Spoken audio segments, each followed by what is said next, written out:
তোমাদের শোনাবো না কুনতিকুম মিন আযাবিন আলীম।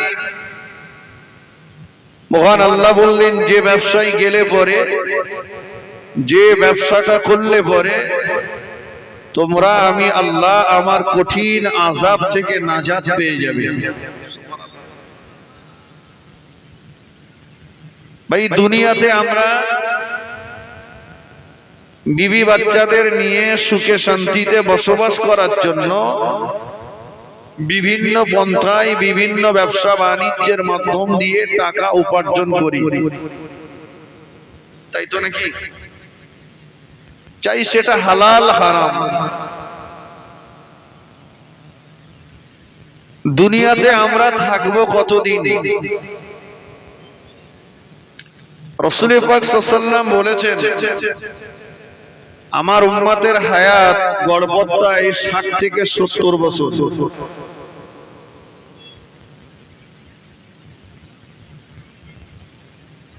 কেউ বা বলতে পারেন যে 60 থেকে 70, আমার বয়স তো 80 বছর। কি আমাদের গ্রামে অমুক চাচা রয়েছে, তার বয়স 80 বছর। 70 পেরিয়েছে মানে আপনি বর্ডার টপকে গেছেন। যে কোনো মুহূর্তে বিএসএফ অ্যাটাক করতে পারে। যেমন উদাহরণস্বরূপ, ইন্ডিয়া থেকে বাংলাদেশে যাওয়ার জন্য সীমানা নির্ধারিত আছে, নাই? আমাদের বসিরহাটের দিকে আছে ঘোজাডাঙ্গা বর্ডার, তাই না?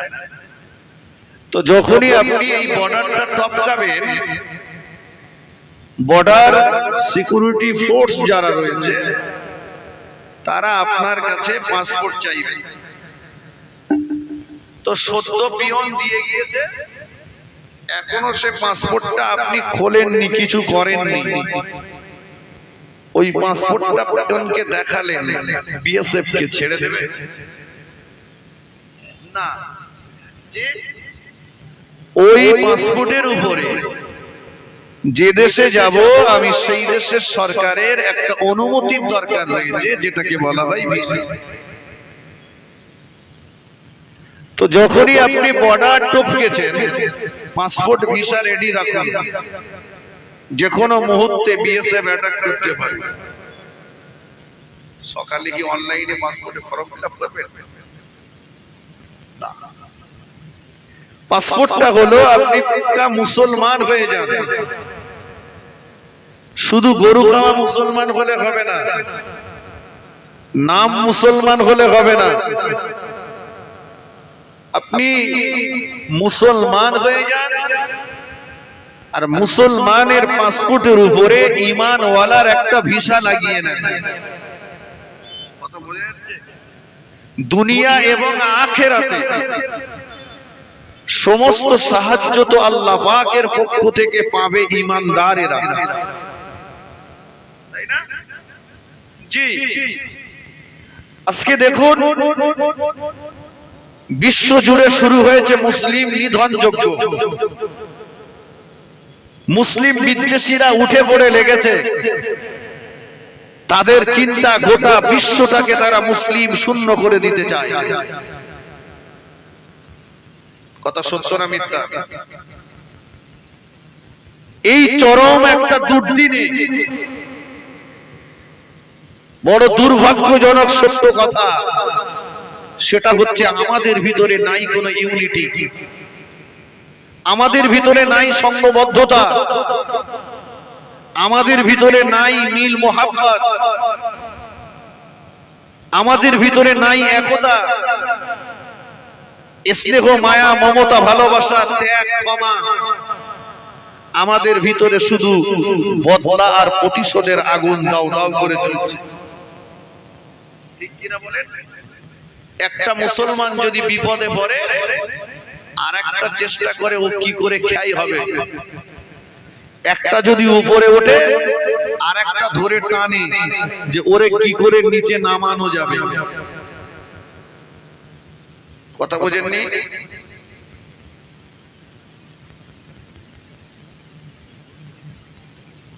বড় দুর্ভাগ্যজনক সত্য কথা। আপনি দেখুন আমাদের ভিতরে কি নাই, শুধু প্রতিশোধের আগুন জ্বলছে। এই কথাটাই ১৫০০ বছর আগে রাসূল বলেছিলেন, সায়াতি জামানুন আলা উম্মতি তাখুনু কুলুবুহুম কাকুলুবিজ জিয়াব।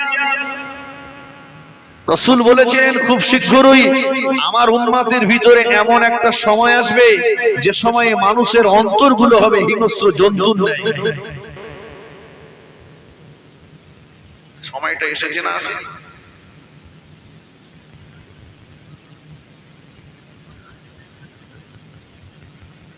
আমার ভাইরা, তাহলে সাহায্য তো পাবে ঈমানদারেরা। আপনি ঈমানদার হয়ে যান, ঈমানদারের খাতায় নামটা লিখিয়ে দেন। মহান আল্লাহ বলেছেন, ওয়াকানা হাক্কান আলাইনা নাসরুল মুমিনিন, মুমিনদের বিপদে মুসিবতে সাহায্য করা আমি আল্লাহ আমার দায়িত্ব। জোরে বলেন, বলে বলা যাবে না? মুমিনরা বিপদে পড়লে সাহায্য করবেন কে? এটা তো সেই ভারতবর্ষ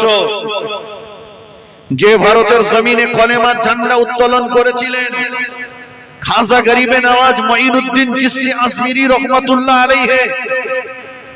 পৃথ্বীরাজের হাজারো চেষ্টা ব্যর্থ হলো, যুগী জয়পালের জাদু ভান্ডার খালি হলো, তাড়িয়ে দিতে পারিনি খাজা বাবাকে, বরঞ্চ খাজা বাবা নিজে হাতে করে ৯০ লক্ষ বেদিনকে মুসলমান করিয়েছিলেন।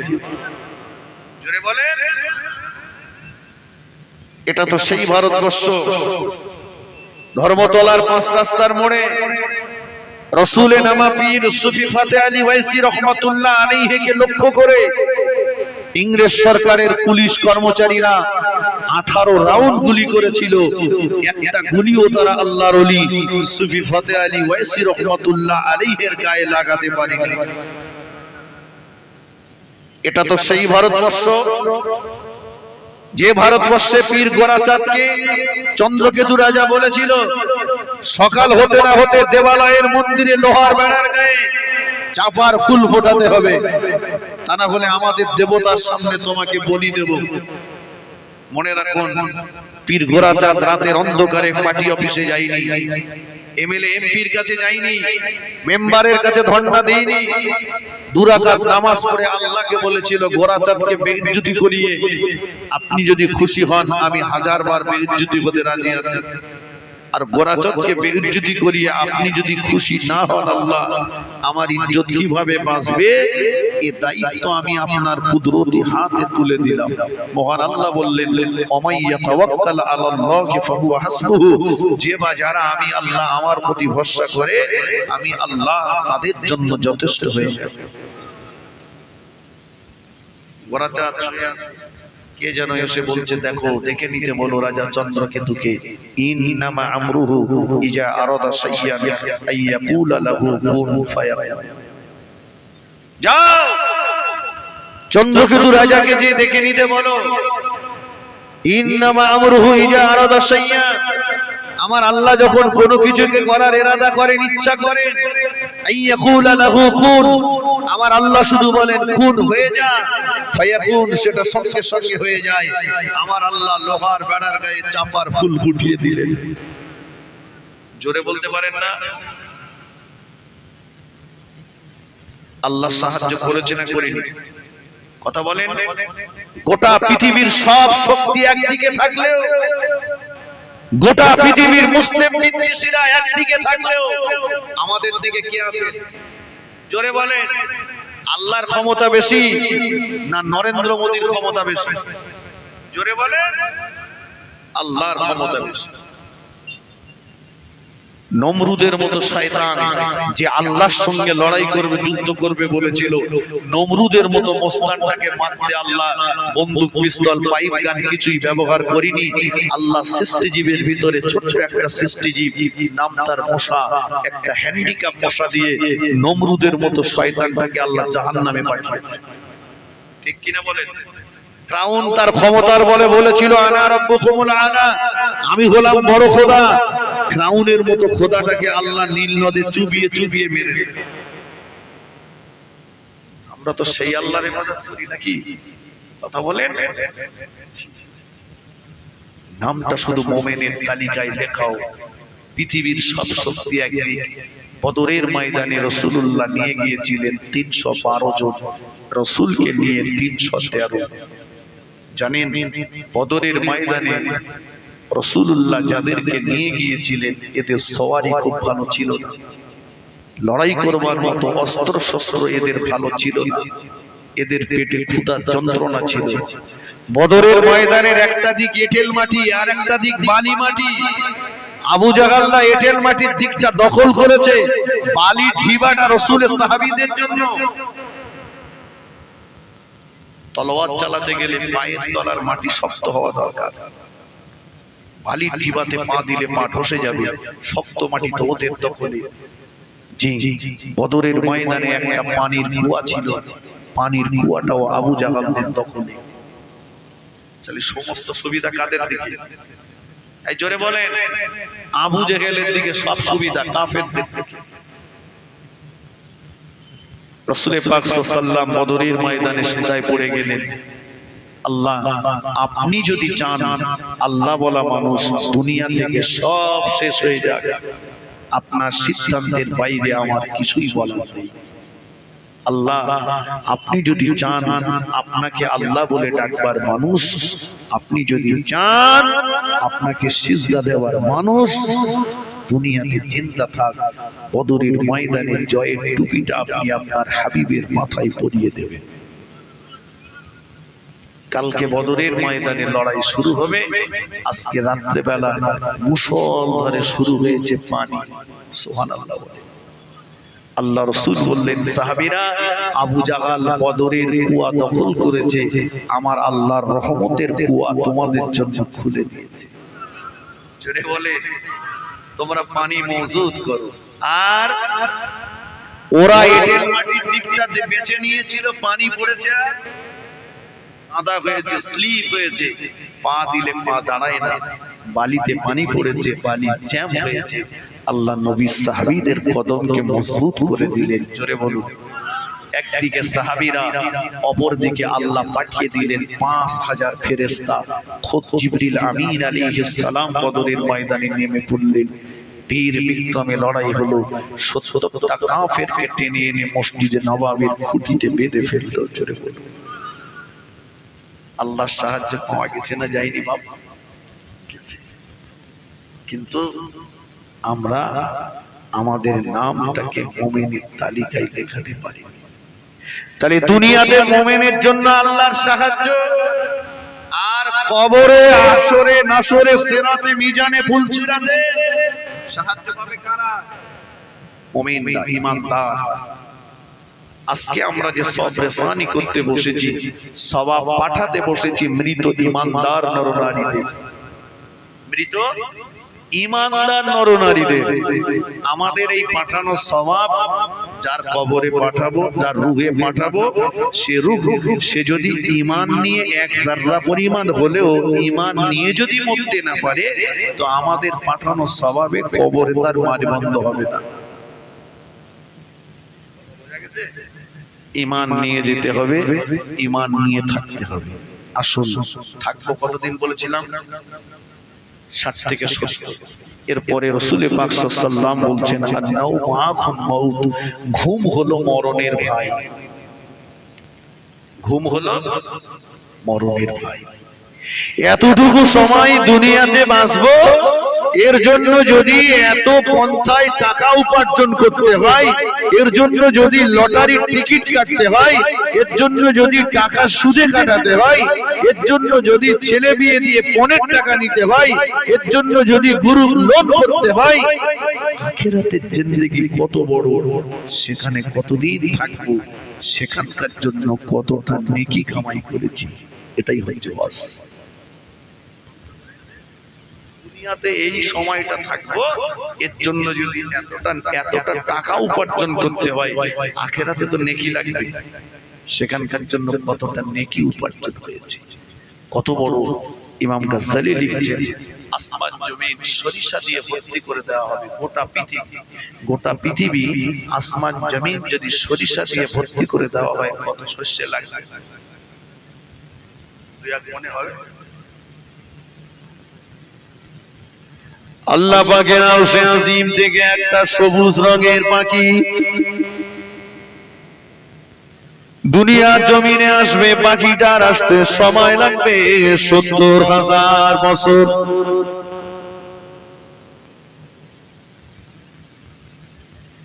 দুনিয়ার জমিনে এসে পাখিটা বিশ্রাম নেবে ৭০,০০০ বছর। সরিষা দানা একটা কানে করে নিয়ে আল্লাহ পাকের আরশে আজিমের উদ্দেশ্যে রওনা হয়ে যাবে। সময় লাগবে ৭০,০০০ বছর। সরিষা দানাটা রেখে দিয়ে পাখিটা বিশ্রাম নেবে ৭০,০০০ বছর।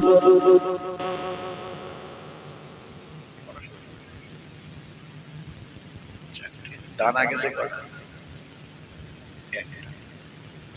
লিখেছেন এই পদ্ধতিতে পাখিটা আসবে আর যাবে।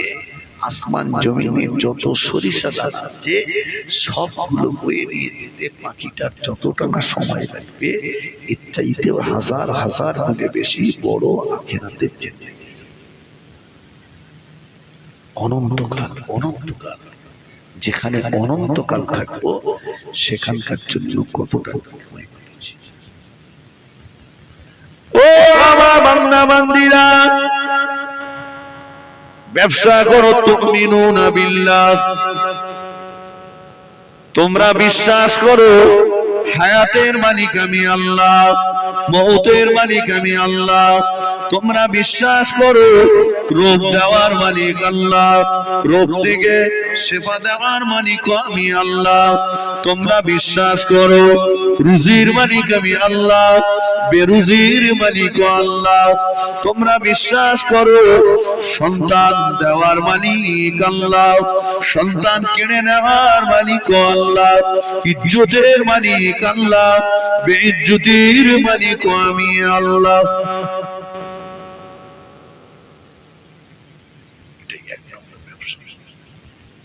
তুমিনুনা বিল্লাহি ওয়া রাসূলিহি ওয়া তুজাহিদুনা ফি সাবিলিল্লাহ। তিনটে আমি এক নাম্বারটা ধরলাম। তোমরা বিশ্বাস করো হায়াতের মালিক আল্লাহ, মউতের মালিক আল্লাহ, রোগ দেওয়ার মালিক আল্লাহ, শিফা দেওয়ার মালিক। সত্যি কি তাই? হ্যাঁ বলছে এই যে ওপরে মোদি আর নিচে দিদি। কেউ বলছে মোদি এসছে একটাও বাঁচাবে না, আর কেউ বলছে দিদি আসে যখন চিন্তা নেই।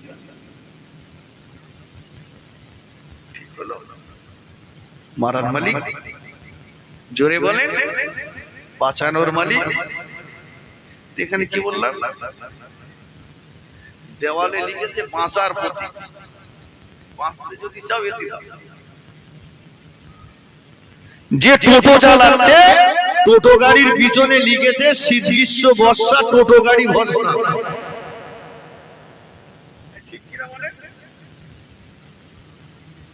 একদম